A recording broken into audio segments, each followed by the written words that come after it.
దేశంలో ఇటీవల బాంబు బెదిరింపులు కలకలం రేపుతున్నాయి. తాజాగా ముంబైలోని తాజ్ హోటల్, ఛత్రపతి శివాజీ అంతర్జాతీయ విమానాశ్రయానికి బాంబు కాల్స్తో అధికారులు బెంబేలెత్తిపోయారు. దీంతో అప్రమత్తమైన పోలీసులు ఆయా ప్రాంతాల్లో సోదాలు నిర్వహించారు.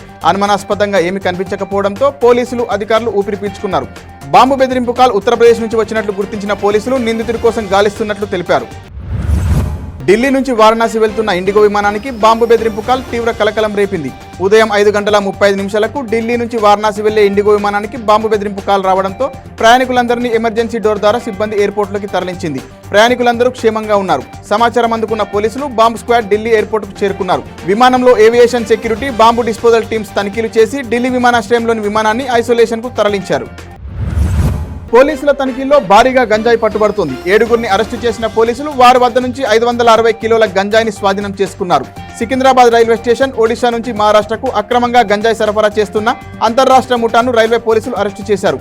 నిందితుల నుంచి 15 లక్షల విలువైన 62 కిలోల గంజాయి ప్యాకెట్లను స్వాధీనం చేసుకున్నారు.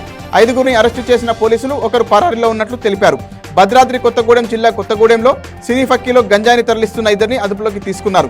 నిందితులు వ్యాన్ క్యాబిన్ వెనుక భాగానికి సమాంతరంగా ప్రత్యేకంగా మరొక అర తయారు చేసి అందులో గంజాయి అమర్చి రవాణా చేస్తుండగా పట్టుకున్నారు. వారి దగ్గర నుంచి 492 కిలోల గంజాయిని స్వాధీనం చేసుకున్నారు. ఆ సరుకు విలువ 1,23,00,000 ఉంటుందని తెలిపారు.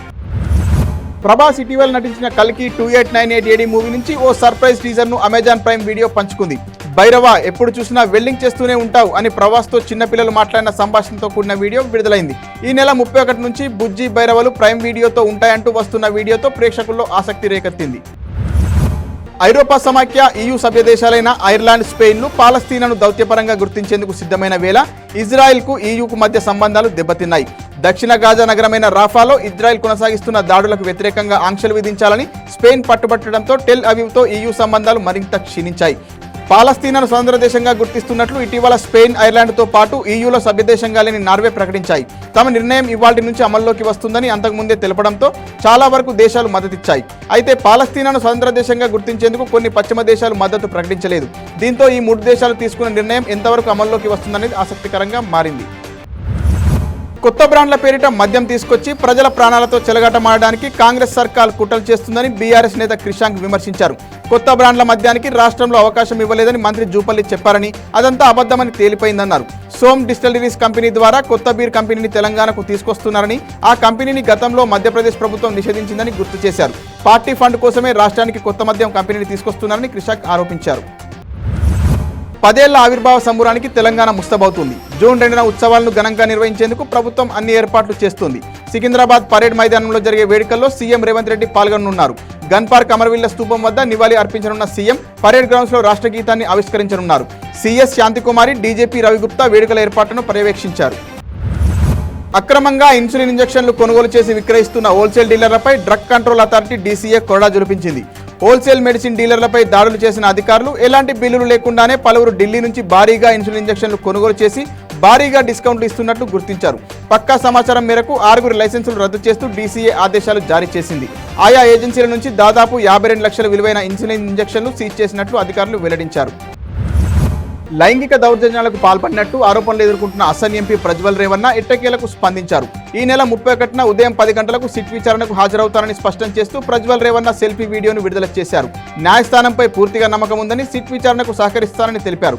ఏప్రిల్ 26 ఎన్నికల ముందు వరకు తనపై ఎలాంటి కేసు లేదన్న ప్రజ్వల్ రాజకీయ కుట్రలో భాగంగానే తప్పుడు కేసులు పెట్టినట్లు తెలిపారు.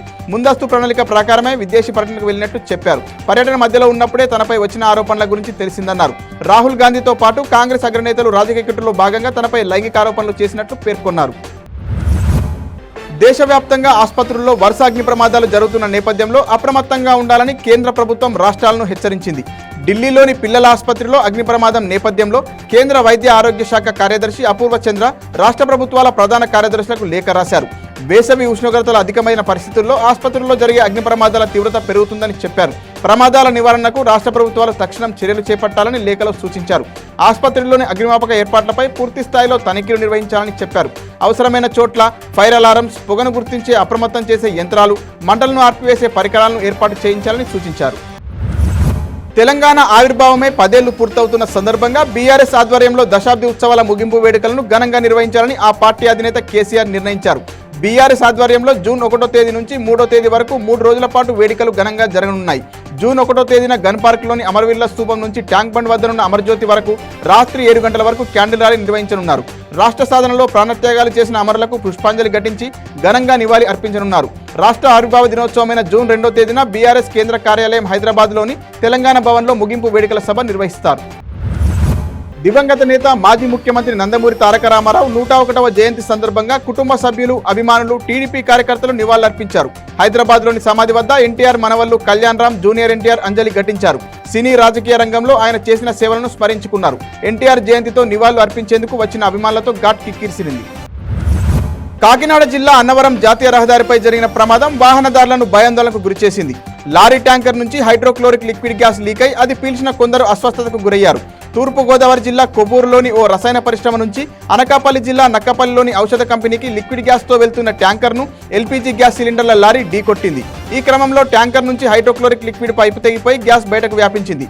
దుర్వాసనతో దట్టమైన పొగలు అలుముకోవడంతో రహదారిపై రాకపోకలు సాగిస్తున్న వాహనదారులకు కళ్లమంటలు, ఊపిరాడని పరిస్థితి నెలకొంది. ఓ ప్రైవేట్ పరిశ్రమకు చెందిన కార్మికులు స్వల్ప అస్వస్థతకు గురికావడంతో ఆసుపత్రికి తరలించారు. తిరుపతిలో టీడీపీ అభ్యర్థి పులివర్తి నానిపై జరిగిన హత్యాయత్నం ఘటన అనంతరం జరిగిన అల్లర్ల కేసులో 37 మంది టీడీపీ నేతలు, ఇతరులపై పోలీసులు కేసు నమోదు చేశారు. ఈ నెల 14న ఘర్షణ జరగ్గా ఏకంగా 13 రోజుల అనంతరం వైసీపీ నాయకుడు రాజీవ్ ఇచ్చిన ఫిర్యాదును ఆధారంగా చేసుకున్న పోలీసులు హడావిడిగా 37 మందిపై తీవ్రమైన హత్యాయత్నం సెక్షన్ల కింద కేసులు నమోదు చేయడం విడ్డూరంగా ఉందన్నారు. పులివర్తి నానిపై హత్యాయత్నం అనంతరం ఎస్వి యూనివర్సిటీ వద్ద జరిగిన అల్లర్ల కేసులో 11 మందిపై ఇప్పటికే పోలీసులు కేసు పెట్టారు. ఇక పల్నాడు జిల్లాలో పోలింగ్ నాడు జరిగిన అల్లర్లలో నిందితులుగా ఉన్న 10 మందిని పోలీసులు అరెస్ట్ చేసి రిమాండ్కు పంపించారు. విశ్వవిఖ్యాత నట సార్వభౌమ ఎన్టీఆర్ 101వ జయంతిని పురస్కరించుకొని కుటుంబ సభ్యులు, అభిమానులు, పార్టీ శ్రేణులు నివాళులర్పించారు. ఎన్టీఆర్ కుమారులు నందమూరి బాలకృష్ణ, రామకృష్ణ కలిసి ఎన్టీఆర్ ఘాట్ వద్ద నివాళులు అర్పించారు. విద్యకు పెద్దపీట వేసిన వ్యక్తి అని బాలకృష్ణ కొనియాడారు. ఎన్టీఆర్ స్ఫూర్తిని ఎంతో మంది అందిపుచ్చుకొని అంచెలంచెలుగా ఎదిగారని గుర్తు చేశారు. తమను ద్వేషించే వాళ్ళకి పాకిస్తాన్ నుంచి వారికే ఎందుకు మద్దతు లభిస్తుందన్న అంశంపై పూర్తి స్థాయిలో దర్యాప్తు జరగాలని కాంగ్రెస్ అగ్రనేత రాహుల్ గాంధీ, ఆప్ కన్వీనర్ కేజ్రీవాల్ను ఉద్దేశించి ప్రధాని మోదీ వ్యాఖ్యానించారు. ఆర్టికల్ 370 రద్దు వంటి పలు సందర్భాల్లో రాహుల్ కేజ్రీవాల్కు పాకిస్తాన్ ఎందుకు మద్దతు పలికిందని ప్రశ్నించారు. రాహుల్ కేజ్రీవాల్ను పొగుడుతూ పాకిస్తాన్ మాజీ మంత్రి చౌదరి ఫహద్ హుస్సేన్ విడుదల చేసిన వీడియోపై ప్రధాని స్పందించారు. భారతీయ ఓటర్లకు చాలా పరిణతి ఉందన్న ఆయన సరిహద్దు బయటి వారు చెప్పే మాటలను వారు వినబోరని అన్నారు. దర్యాప్తు సంస్థలు అవినీతి తిమింగలాలను వదిలేసి చిన్న చేపలను పట్టుకుంటున్నాయని తప్పుపట్టే వారిని, తిమింగలాలను పట్టుకుంటే వారిని ఎందుకు అరెస్ట్ చేస్తున్నారని ప్రశ్నిస్తున్నారన్నారు. బాసర IIITలో కొత్త విద్యా సంవత్సరానికి అడ్మిషన్లకు సంబంధించి వర్సిటీ అధికారులు నోటిఫికేషన్ విడుదల చేశారు. 6 ఏళ్ల ఇంటిగ్రేటెడ్ ఇంజనీరింగ్ కోర్సులో ఆసక్తి ఉన్న విద్యార్థులు టీజీ ఆన్లైన్, మీ సేవ, యూనివర్సిటీ వెబ్సైట్ ద్వారా అడ్మిషన్ కోసం జూన్ 1 నుంచి 22 వరకు దరఖాస్తు చేసుకోవచ్చని ఇన్ఛార్జ్ వీసీ ప్రొఫెసర్ వెంకటరమణ తెలిపారు. ఈ ఏడాది 10వ తరగతి పరీక్షల ఫలితాలు వెలువడడంతో ఉత్తమ జీపీఏ సాధించిన విద్యార్థులంతా కోర్సుల ఎంపికపై కసరత్తు చేసుకుంటున్నారు. రాష్ట్రంలో ఏకైక విద్యాలయ ప్రాంగణం కలిగిన బాసర IIITలో నోటిఫికేషన్ విడుదల కావడంతో దరఖాస్తు చేసుకున్న విద్యార్థుల సంఖ్య ఏటా పెరుగుతోంది. 2020-21లో 32,000 మంది, 2021-22లో 20,178 మంది, 2022-23లో 31,432 మంది, 2023-24లో 32,635 మంది విద్యార్థులు ఆన్లైన్లో దరఖాస్తు చేసుకున్నారు. రాజకీయ పార్టీలు మేనిఫెస్టోలో ఇచ్చే హామీలు ఎన్నికల చట్టాల కింద అవినీతి పరిధిలోకి రావని సుప్రీంకోర్టు స్పష్టం చేసింది. కర్ణాటకలోని చామరాజ్పేట కాంగ్రెస్ ఎమ్మెల్యే జమీర్ అహ్మద్ ఖాన్ ఎన్నికను సవాల్ చేస్తూ ఆ నియోజకవర్గానికి చెందిన ఓటరు శశాంక శ్రీధర దాఖలు చేసిన పిటిషన్ను ధర్మాసనం కొట్టివేసింది. గతేడాది కర్ణాటక ఎన్నికల వేళ విడుదల చేసిన మేనిఫెస్టోలో హస్తం పార్టీ ఇచ్చిన హామీలు ప్రజలకు ప్రత్యక్షంగా, పరోక్షంగా ఆర్థిక సహాయం అందించేవన్నీ అవినీతి కిందకే వస్తుందన్న వాదన సరికాదని justice Surya Kant, justice K Viswanath ధర్మాసనం పిటిషన్ను కొట్టివేసింది. బీమా పాలసీని సుస్థిరంగా అమలు చేస్తున్న ఎల్ఐసి నికర లాభం ఈ ఏడాది మార్చితో ముగిసిన 4వ క్వార్టర్లో వార్షికంగా 2% పెరిగి 13,763 కోట్లకు చేరుకుంది. గత ఏడాది ఇదే క్వార్టర్లో సంస్థ 13,428 కోట్ల లాభాన్ని ఆర్జించింది.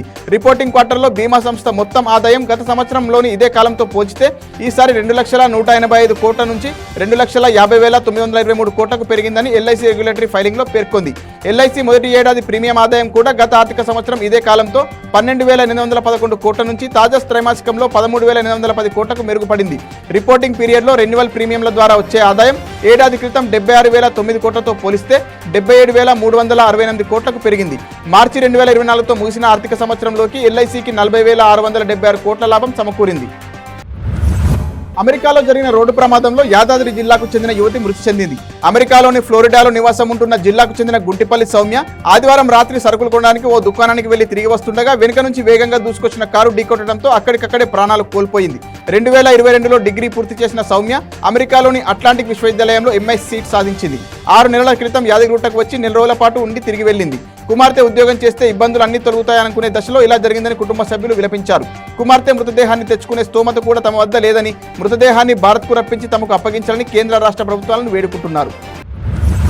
జూన్ 2న తెలంగాణ చిహ్నం విడుదల చేసేందుకు రాష్ట్ర ప్రభుత్వం సిద్ధమవుతుంది.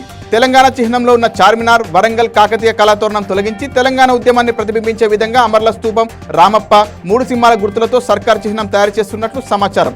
జూన్ 2వ తేదీన రాష్ట్ర అవతరణ ఉత్సవాలను అత్యంత వైభవంగా నిర్వహిస్తున్నట్లు రాష్ట్ర ప్రధాన ప్రభుత్వ కార్యదర్శి శాంతికుమారి తెలిపారు. గన్ పార్క్ లో అమరవీరుల స్తూపం వద్ద అమరులకు ముఖ్యమంత్రి రేవంత్ నివాళులు అర్పించి సికింద్రాబాద్ పరేడ్ గ్రౌండ్స్ నిర్వహించే కార్యక్రమంలో పాల్గొంటారన్నారు. రాష్ట్ర అవతరణ దినోత్సవ ఏర్పాట్లపై డాక్టర్ బిఆర్ అంబేద్కర్ సచివాలయంలో పలు శాఖల కార్యదర్శులు ఉన్నతాధికారులతో సీఎస్ సమీక్ష సమావేశం నిర్వహించారు. బంగారం వెండి ధరలు మరోసారి పెరిగాయి. అంతర్జాతీయ విపణిలో ఔన్సు 31.10 గ్రాముల స్వచ్ఛమైన బంగారం ధర సోమవారం నాటికి $2,355 కొనసాగుతూ ఉండగా హైదరాబాద్ బులియన్ విపణిలో 10 గ్రాముల బంగారం ధర $74,700 వద్ద స్థిరపడింది. వెండి కిలో ధర $95,900 వద్ద కొనసాగుతుంది. కాంబోడియాలో చిత్రహింసలకు గురి చేస్తున్నారంటూ ఓ యువకుడు కుటుంబ సభ్యులకు ఓ వీడియో పంపించాడు. ఆ వీడియోను చూసిన కుటుంబ సభ్యులు తమ బిడ్డను రక్షించాలంటూ వేడుకుంటున్నారు. మహబూబ్ నగర్ జిల్లా బయ్యారం మండలం గంధంపల్లికి చెందిన ప్రకాష్ అనే యువకుడు హైదరాబాద్లోని ఓ ప్రైవేట్ కంపెనీలో ఉద్యోగం చేసేవాడు. ఓ ఏజెన్సీ ద్వారా ఆస్ట్రేలియాలో ఉద్యోగాలు ఉన్నాయని సమాచారంతో తాను ఆస్ట్రేలియాకు వెళ్తున్నట్టు కుటుంబ సభ్యులకు తెలిపాడు. సదరు ఏజెన్సీ వారు మాత్రం అతన్ని ఆస్ట్రేలియాకు కాకుండా కాంబోడియా తీసుకెళ్లి దాడి చేస్తూ చిత్రహింసలకు గురి చేస్తున్నారని యువకుడు వీడియోలో తెలిపాడు. బాపట్ల జిల్లా మాటూరులో శ్రీకారం రోటరీ కళా పరిషత్ ఆధ్వర్యంలో 14వ జాతీయ స్థాయి నాటకాల పోటీలు అట్టహాసంగా ప్రారంభమయ్యాయి. మొదటి రోజు తొలి ప్రదర్శనగా అమృతలహరి ఆర్ట్స్ వారు నాన్న నేను వచ్చేస్తా అనే నాటికను ప్రదర్శించారు.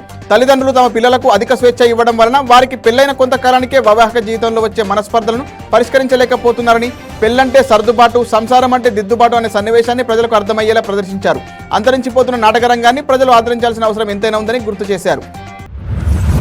రాష్ట్ర అభివృద్ధి టీడీపీ అధినేత చంద్రబాబుతోనే సాధ్యమని ఆ పార్టీ పొలిట్ బ్యూరో సభ్యుడు పూసపాటి అశోక్ గజపతిరాజు అన్నారు. జర్నలిస్ట్ శ్రీనివాస్ ప్రసాద్ చంద్రబాబు ఎక్స్పో పేరుతో రచించిన పుస్తకాన్ని విజయనగరంలోని క్షత్రియ కళ్యాణ మండపంలో ఆయన ఆవిష్కరించారు. వైసీపీ 5 ఏళ్ల పాలనలో రాజధాని అమరావతిని శ్మశానంలా మార్చేసిందని విమర్శించారు.